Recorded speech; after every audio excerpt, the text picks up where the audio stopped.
right. Welcome back to Our Friends Podcast. We are joined here today with Pocket Bandits. Hello. What's up? How you guys doing? Good, man. Yeah. Thanks for having us. Thank you for being here. Welcome to the studio. I always like to ask, when people come, how was the drive to Endicott today? A little rainy, but smooth enough. Yeah, pretty uneventful. Like, just I-86 straight ahead. A few turns and Bob's your uncle. Here we are. Nice. Yeah. Excellent. Well, it's not too bad of a drive when you're coming your way, like that nice 86 straight. But I'm always thinking like Ithaca, that drive sometimes. It's, just like through Newark Valley. And I love Ithaca, don't get me wrong. But I just wish I can get there from just off the highway. Yes. I have often thought that when coming back to Ithaca from almost anywhere. Yeah. Right, because you live there. Right. You know what I mean? So, because I'm always thinking playing an Ithaca gig and then coming back home and just worrying about nature and the vast darkness. Yes. The last time I drove back to Ithaca from Endicott before this, it was just we were in a spot where there was just zero phone service. And we're like, well, we've got to at least get out of town to a place where we can get the GPS. I know we're going north. So yeah. We made it. Yeah, Ithaca, not Ithaca, Endicott. Endicott's interesting because the population is small, but it takes up a pretty good amount of space.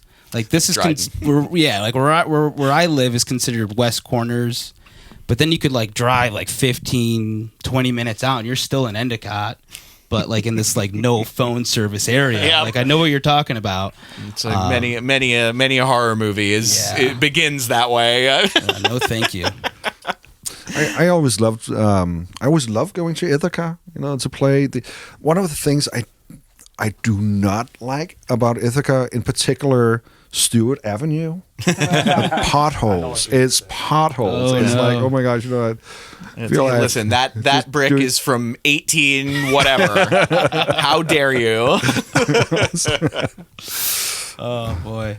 Well, we are all excited because we know about your new single here, the Pocket Bandits. Yeah. That y'all recently released. Now, when exactly did that drop?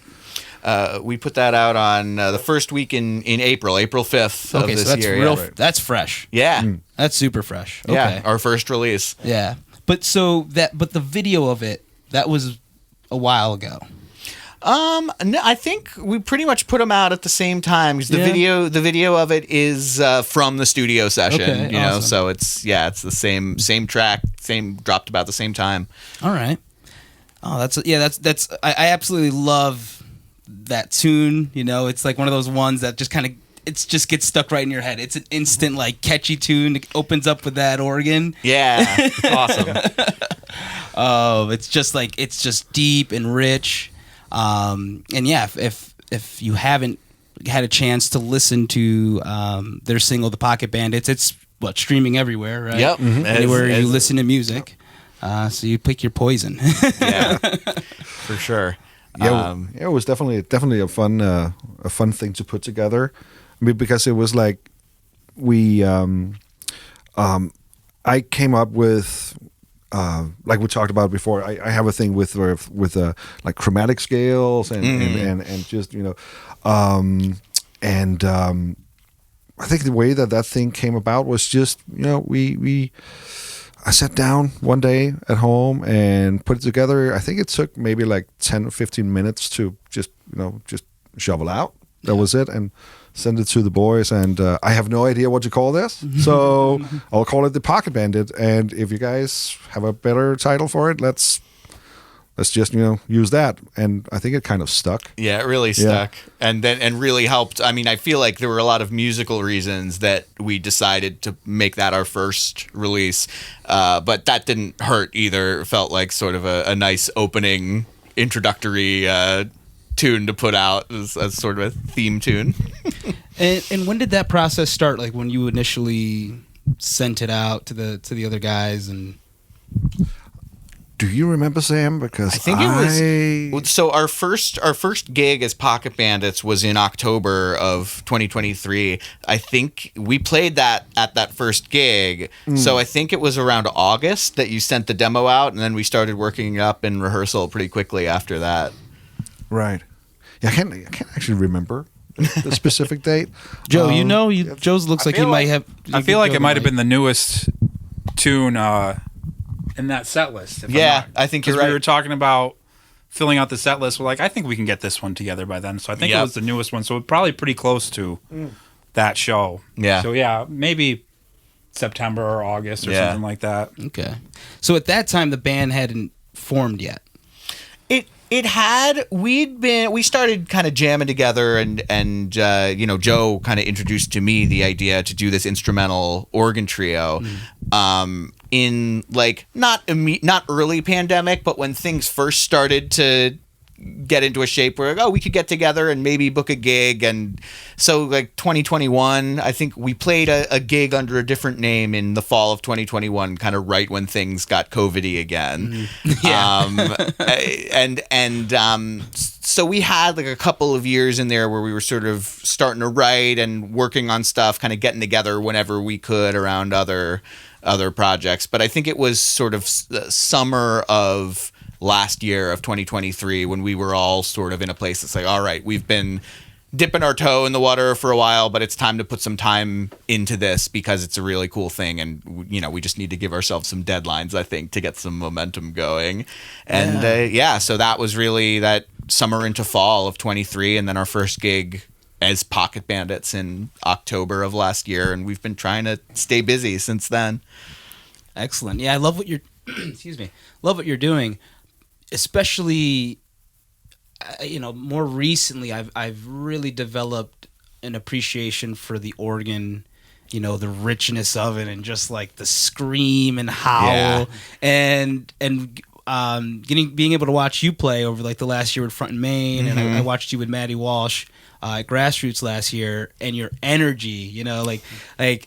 Liam and I have talked about this before watching you play. Like that's the energy you need from an organ player. Right man, it's a lot of fun, and for all the reasons you said, like just the sound of it, and I really like grew up. My bread and butter and how I learned to play was very singer-songwriter, piano, a lot of the Elton John and that sort of thing.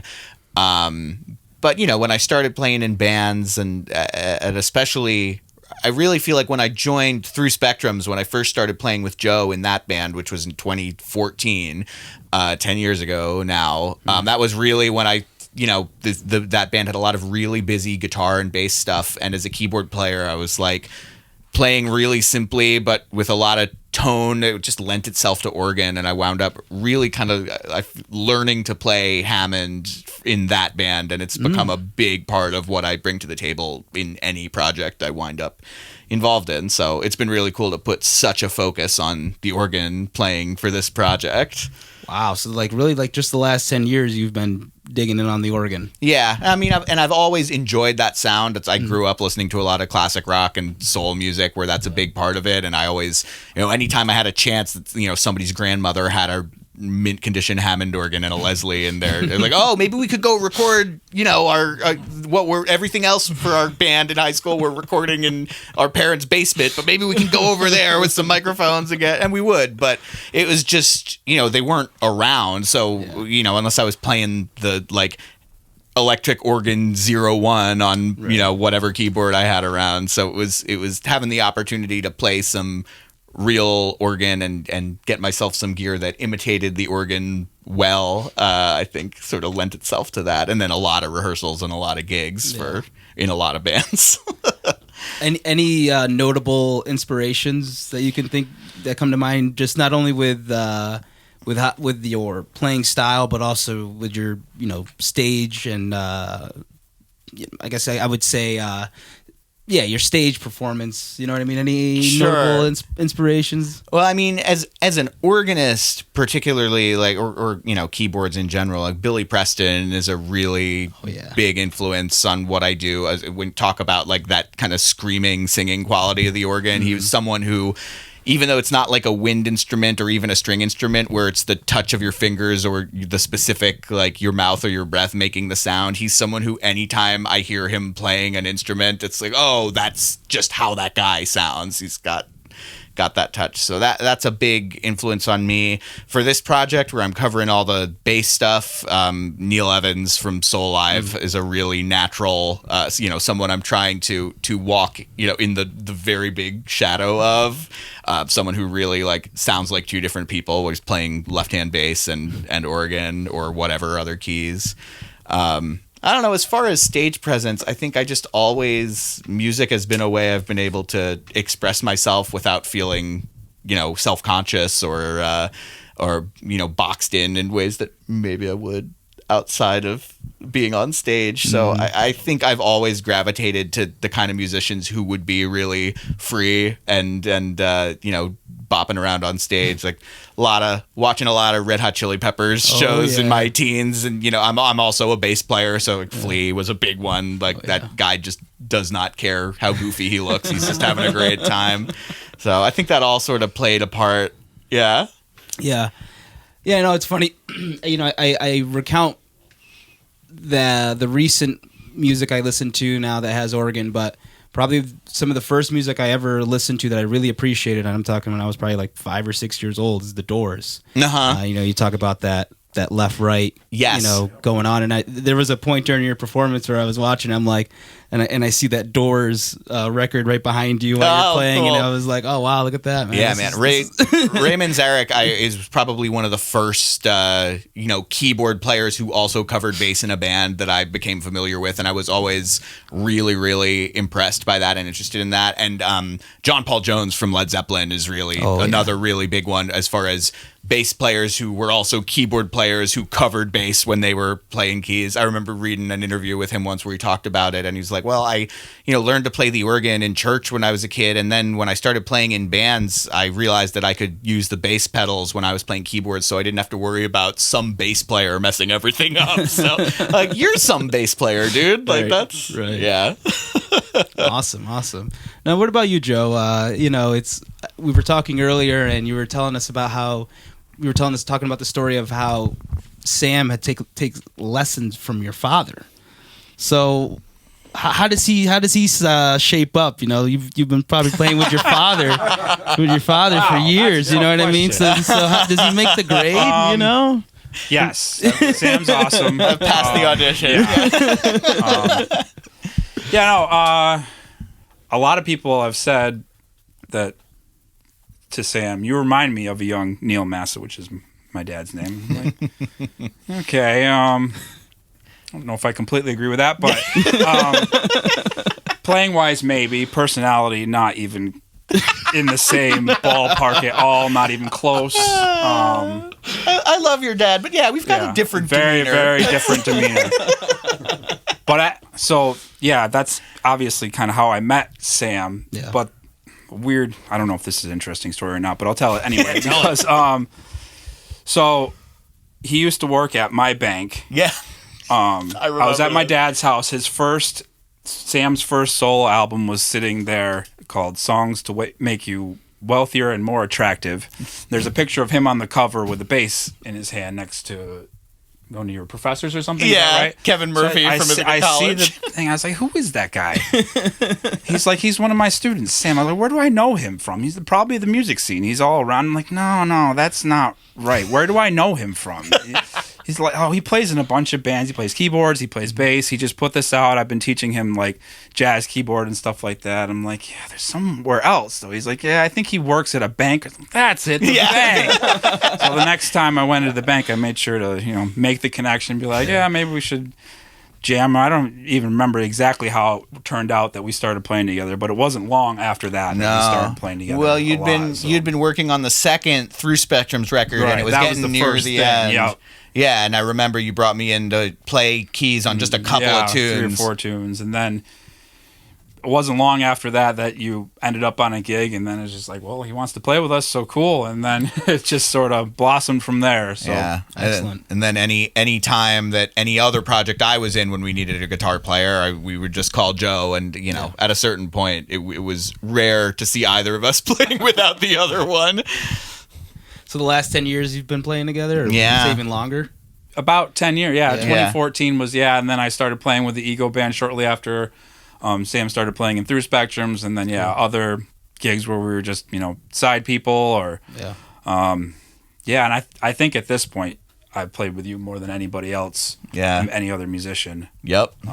Definitely in the most projects. Definitely that. Between Noon 15 and Julia Felice and Through Spectrums and now this and Big sometimes Soul Family Band, right, and sometimes in Kite String and Alan Rose. Alan Rose, yep. Well, it really shows. I mean, just listening to the single, your performance today. I mean, it's tight, and then we add in this third element of Simon here. Yeah. Right? When it's Simon, when you meet these jokers? Well, it's so going back to 2014 was actually it's kind of funny because everything for me in this country actually revolves around 2014 because that was the year I arrived to these U.S. shores. Where? From Denmark. Oh, awesome. From across the pond, the old world. And so it's great to have you here. yeah, thanks man. I really thoroughly enjoy being here. Thank you, Denmark. So my story here began shortly after I got my green card. Okay. I reached out to local musicians, a symphony orchestra in Corning. I have a classical degree in percussion from Denmark, and through that orchestra, I met Emily Ickes, who's the timpanist there, and she was living in Ithaca at that point. And she played in this weird band called the Octet, which plays some of the hardest music I've ever. And she said, "Well, we kind of, we Simon, would you like to, come and play drums on a gig?" And yeah, sure. I mean, yeah, of course. And it was kind of funny because Emily only knew me as a classical percussionist, and you stand there, right, with the snare drum, or with the bass drum, or with some cymbals, all that stuff. 172 measure rest. It's like, do you? I don't know. Can I don't know. Yeah, I mean, I got some music. She sent me some sheet music, and I looked at it. It was like literally looked like somebody had a really, really bad day and threw up on a piece of paper, and here's the music. It's like, it's like Zappa-esque. So we got together and in the band, and at some point we got in the studio. Josh Oxford, who's the main songwriter, I guess, composer, whatever you call it. He put together a record called Oxified, which was. Do you guys remember why that came? Was it just to celebrate his music? He was leaving Ithaca to go to Arizona, and that was like his gift. That's right. You might need the mic over there to do that. He was leaving Ithaca to go to school in Arizona, and that was like his gift to the community, was to write this album that had all these local artists on him. He wrote songs specifically for Through Spectrums was on it, and that's really cool. Yeah, it was really cool. Yeah, it was really interesting to have anyone outside of a band you're in write music for that band is very cool and interesting. But to have someone with the kind of unique musical mind that Ox has, we took it to some really interesting places. And yeah, that's doing that project is where we met Simon for the first time. Yeah, I was playing in a avant-garde musical ensemble in Ithaca called I can't even remember what it's called. Ithaca New Music Collective. Oh, yeah. Yes, yeah, right. Yeah, and Josh wrote a piece for this ensemble here, and played drums on it.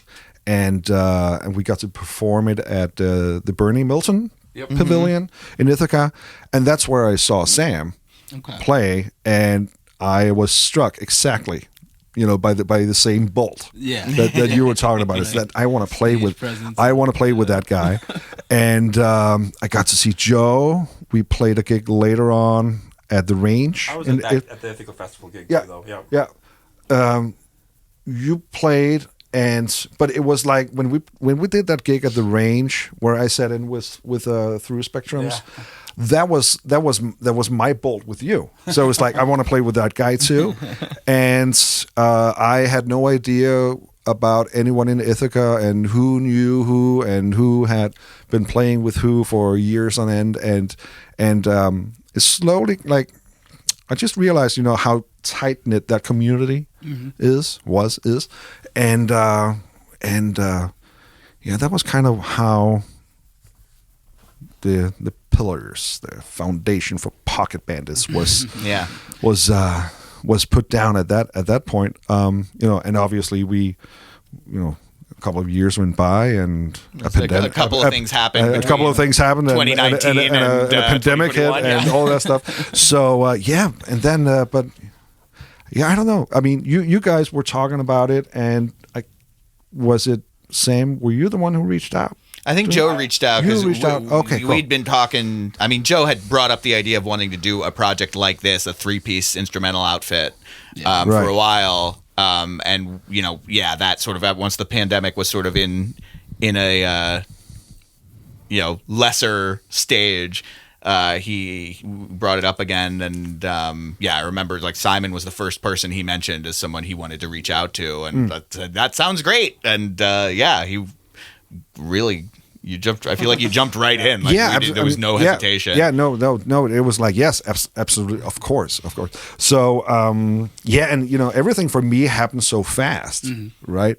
So from 2014, up until the pandemic, which is like for me because I hadn't been here for that very long.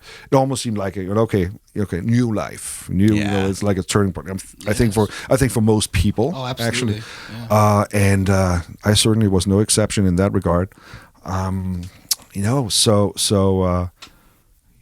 up, from 14 until the pandemic, things just moved really, really quickly for me. So that's why I'm, happy I have these guys to like recall things for me, because the brain is just like a sieve, It's That's awesome. I guess I'd like to ask you this first: is what would you say are some of your influences specifically in this project? Where are you getting some of these banks from when you're playing this, aside from your own creativity? When you're playing it, where do you kind of go and say, wow, that kind of reminds me of when I've heard this drummer? Is there anyone that you could recount? Or I mean, I've always loved the trio format. So whether it's Hammond and guitar and drums, or guitar, bass and drums, I've always been gravitating towards that. Rush was like my first influence. I'm sure these are all Rush fans here. And when I think about drummers that I really got inspired by, Genesis. I discovered Genesis when. Well, I obviously heard Phil Collins first, but my first Genesis record was And Then There Were Three. So that was another trio setting. Emerson, Lake and Palmer. My dad used to listen to a lot of prog rock. You guys are super progressive. Yeah, we've got some prog. So Carl Palmer, of course. Yeah. Keith Carlock came later with the Wayne Krantz trio. Who else? Simon Phillips was a huge influence on me as well, because of the Mike Oldfield stuff he did in the 80s. Danish drummers, of course. There are quite a few. But I've always gravitated towards the drummers where I can hear there's there's jamming going on, but there's also a strong sense of structure, and so yeah, the drummers that I got inspired by were probably more drummers that had like a unique approach. Like you can hear when it's Keith Carlock playing, you can hear when it's Simon Phillips playing, those big open drums. Gavin Harrison, we talked about Gavin Harrison, was a major influence in the early 2000s, or since the early 2000s, because I still think he's a beast, and he just gets better and better, and he still sounds the same. So in some ways it's like the perfect blend. Ringo Starr, of course, the Beatles, Sgt. We've all Pepper, got some Beatles in our backgrounds, in our blood. Sgt. Pepper was like the first one. Yep, was 11, and so the influences I draw from are drummers that obviously sound like they are a part of a collective experience, and I want to be that too. Show a little bit of muscle here and there, but not overpowering. Just see, okay, if I do this and I know that it's a step further, and I listen to the guys, are they following me, or am I following them the same way Joe's phrasing in the solos? Am I obviously I don't want to overpower him, but it's like I can feel that. I think this is where he's going, so I'm going to do that, and that was not where he was going. I'm sorry, Joe, or or the other way around. I think often the other way around. Yeah. You guys are, from what I'm hearing. Yeah, very tight, very tight. Yeah, thanks, man. What about you, Joe? Where are you pulling from? Where a lot of your with your playing style and your soloing? Yeah, like in general, or for this specific project, or similar kind of stuff. I like a lot of the prog from the 70s. I love Steely Dan. I love Larry Carlton and Jeff Baxter from the early Steely Dan stuff. I love Andy Summers from the Police. Yeah, that was a good one. Yeah. I love some of the like 70s jazz funk guys like Grant Green or Schofield, obviously, and some of the more current dudes like Eric Krasno from Soul Live. He's got the perfect combination, kind of like what you were talking about, of like shows some muscle but still very tasteful and melodic, and obviously Mark Lettieri from Snarky Puppy, and a lesser known guy, Tim Palmieri from Kung Fu and Lotus is really great. Guy, I think they're from Connecticut or something like that. He's really great. Yeah, and the Beatles, George Harrison, and Jimi Hendrix, and your typical. The first stuff my dad showed me when I was first getting into this stuff was Hendrix and the Beatles and B.B. King and kind of stuff. So I try to. As much guys, there's so many guys out there, so try to soak as much in as possible. For sure. Always trying to discover more as well. Yeah. I remember the first time anyone played the Royal Scam for me, and I started hearing the guitar stuff. I had this a lightning bolt moment for me. I'd already been playing with you for at least a couple of years then. But I was like, I hear where some of that Joe Massa stuff comes from. Yeah. I'll take that as a compliment. 100%. It's probably not an accident either. No. Listen to it a little bit, so definitely some slips into the subconscious, I would think. Yeah, it's tough to describe, and that's what I love about original music. I love original music, and always like a really great singer, and I'm a big fan of like really awesome lyrics. Yeah, but I mean, as a drummer, and I've always just loved instrumental music, and what you all are doing is just amazing. It's got so much power behind it. Thank you, man. I'm feeling the prog, it's with your drumming, it's like jazzy, but also, like you said, the muscles there, the technique is there. You have good form, Joe's guitar. I always say this. I love it when somebody's just like shredding. You know what I mean? And I'm seeing you over there, just like some of these moments. I'm like, oh my goodness, everything about it. It's really awesome. and so I can only imagine, just seeing you play for, a 6-minute live performance. I can only imagine like what a live show is like. So how's that been going with playing live shows and with having things lined up, booking? Yeah, it's been going well. New band, but we've been trying to play around the area, Ithaca and surrounding central New York. We've been doing a gig or two a month these last few months. And I've really been impressed with, when we first got this together, I was really excited about musically the possibilities, but I wasn't sure if it was going to be thing that like regular people, not musicians, got into or not. And I feel like right from the first gig, I don't know if you guys had any thoughts or concerns about that, but I went, oh, people are really digging this. Like, it's not inaccessible and too out of left field or what have you. So it's been cool that every gig there's been at least a few people who are like, oh yeah, we heard you from outside and decided to come in, or like I was just here and I hadn't heard you guys and it sounded so good. So it's been really encouraging. And so as we work on, we put out that first single and we've got a full album in the works that we're hoping to get out, and sometime hopefully before the end of the year. I think we're just trying to book more better shows and travel outside the area a little bit more, and it's been encouraging. I'll say that. Yeah, excellent.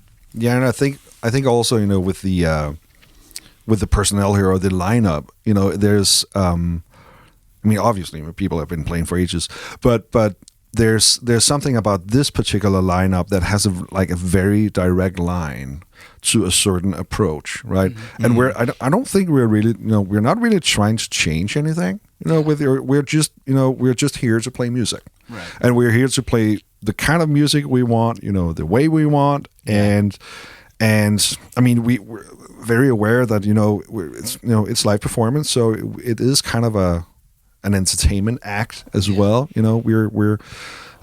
We're here to please and bring the good vibes, but we're also pretty adamant about this is the way we do it, and especially the Hammond organ. There's just like there's part of the musical creative process that you really can't. That you can't escape, because it is like really just the way that Sam plays. The language is so strong in what he's doing. The way that Joe plays, the language is so prominent. And as a drummer, our language is rhythm, right? And it's quarter notes and it's eighth notes and it's started 16th notes if we can get it in there, and just really if there's space, and there's always space, so right, I agree. So you can always put it in there. Okay, so it is really just one of the many messages from Pocket Bandits is if we hear that somebody heard us from outside and they decided to come in, it's like boom. That's it. That's it right there. That's how music performance in this particular area. That's how that works. It's a people thing. So. No, I absolutely understand that. And you mentioned like the good vibe, and I've talked about this with a friend of mine recently, just about how important that is. A lot of people are paying attention to the vibe, and what that feels like. Chris and I are actually big fans of this. I guess you could say they're a newer instrumental group called the Glass Beams. I'm not sure if you've heard of them. I don't think so. They're awesome. Cool. They've got the vibe. That's what they're all vibed out. And it's just a 3-piece, all instrumental, nice. And it's so different from what you three are doing, but it's so different because y'all are jamming and so are they, but it's not jam band. Yeah. You know what I mean? And I think it's important to note that about you guys, that you're not a jam band. Like there's a lot of attention to detail in the entire song, the different parts, the different pieces. And not to say that jam bands don't do that either, but it's a big difference. You know, the arrangement is incredible. Yeah, I think Really that's awesome. regardless of how much or how little any particular tune gives us space to stretch out and solo. And, you know, we do a lot of things that are just the time that section ends is when we look at each other and decide it's over. But we're, especially without having a singer or lyrics to define sections of a song, I think we're very, very intent on making sure that the music has a clear structure. Rather than just being like, you know, grooving on one for 20 minutes, which can be super fun, and sometimes we'll go there for a bit. But yeah, we're definitely thinking of the composition and arrangement a lot when we're writing and arranging stuff. And remind me of the name of the song that you guys played today. We recorded The Seidler. the Seidler. Yep. Did you write that one? I did. Yeah? Yes, that was an early. It was in like the first batch of songs that we wrote when we played that gig back in 21. I think I had written 2, and then the rest was just our take on covers.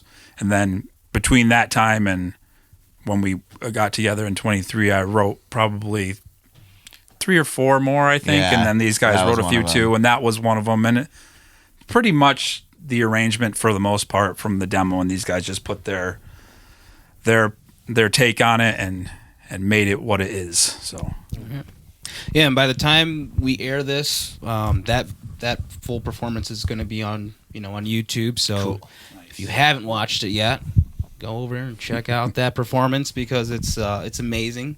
Thank you. And going back to just the arrangement of it, I'm just recounting some of the stuff you were doing, Simon. Like during one of Joe's parts, moving over to the rim.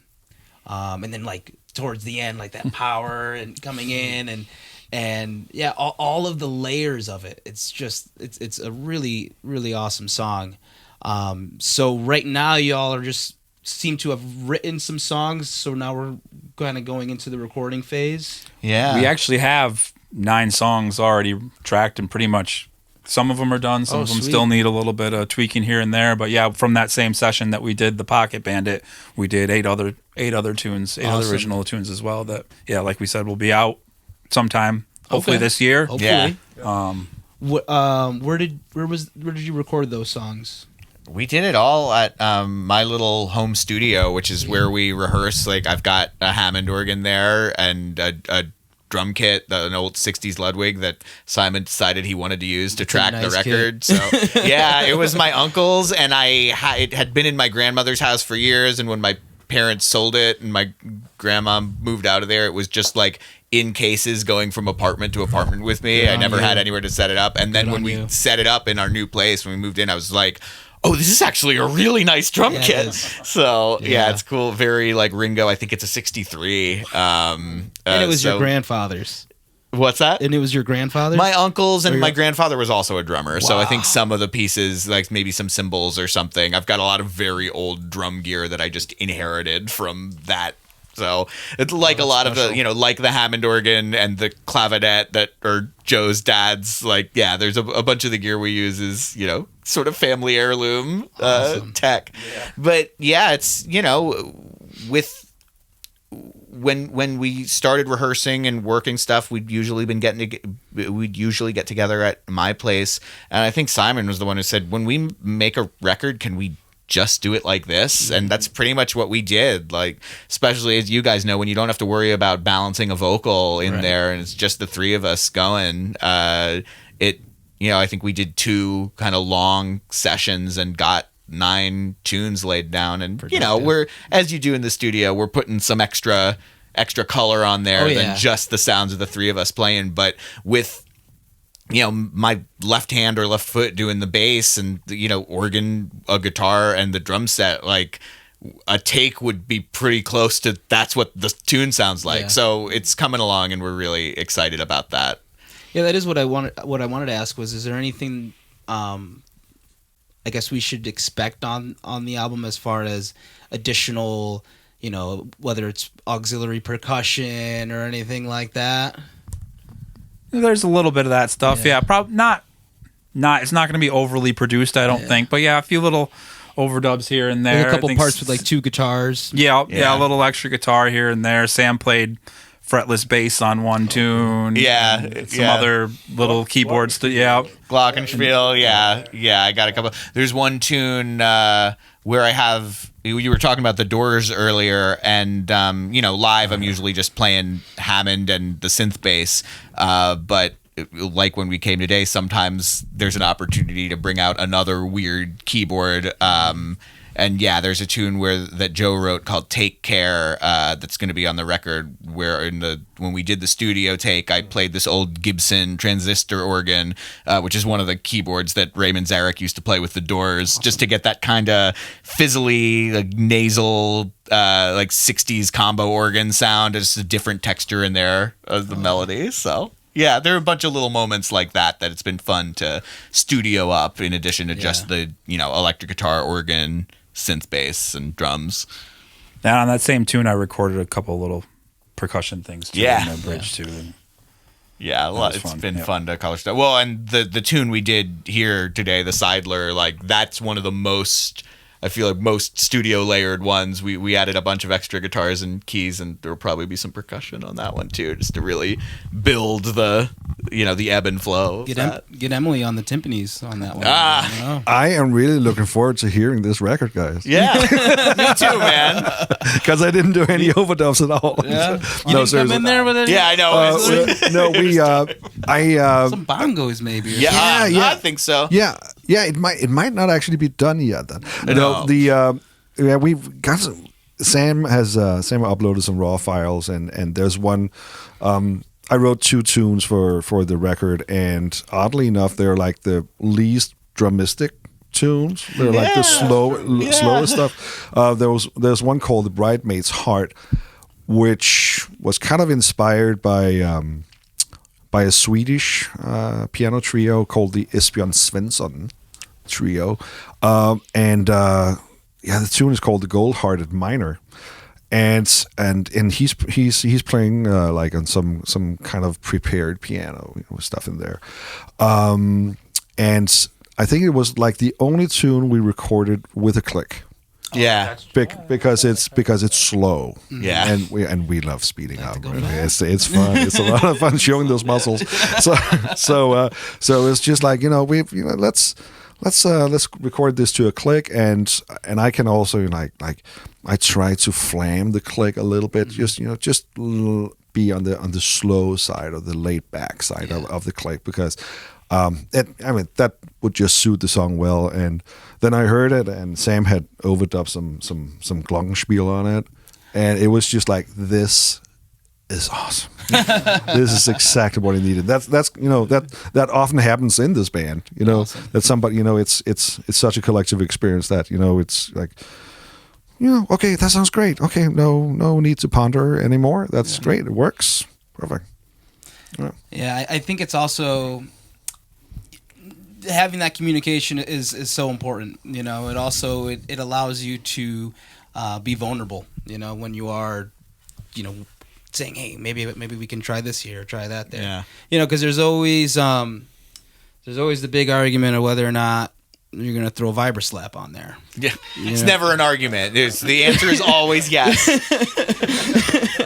And so I feel like whenever you get an opportunity to throw a vibroslap on there, yes, we agree. You know what I mean? Absolutely. Yeah, it's like the funny thing about a vibroslap is that it's not that loud, right? No.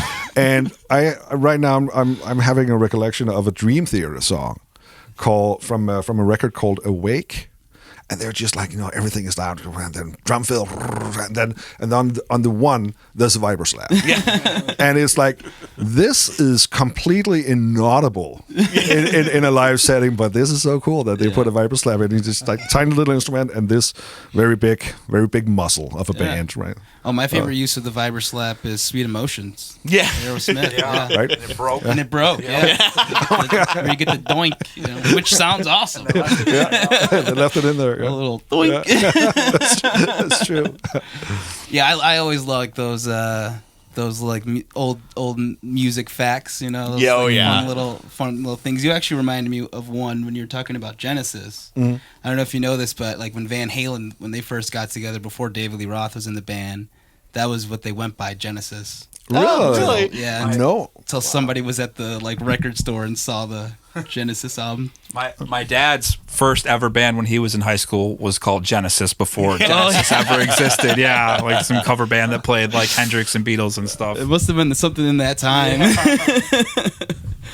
Awesome. Well, great. So, I guess in wrapping up, I want to ask you: is there any shows that we should expect that are coming up? Any big shows this summer? Let's see. We've got a few. We're doing happy hour. A couple of they haven't all been announced yet, but a couple of like happy hour sets on the patio at Deep Dive in Ithaca. We got one coming up on Friday, May 17th, and then there's another one that is not announced yet, but it'll be June.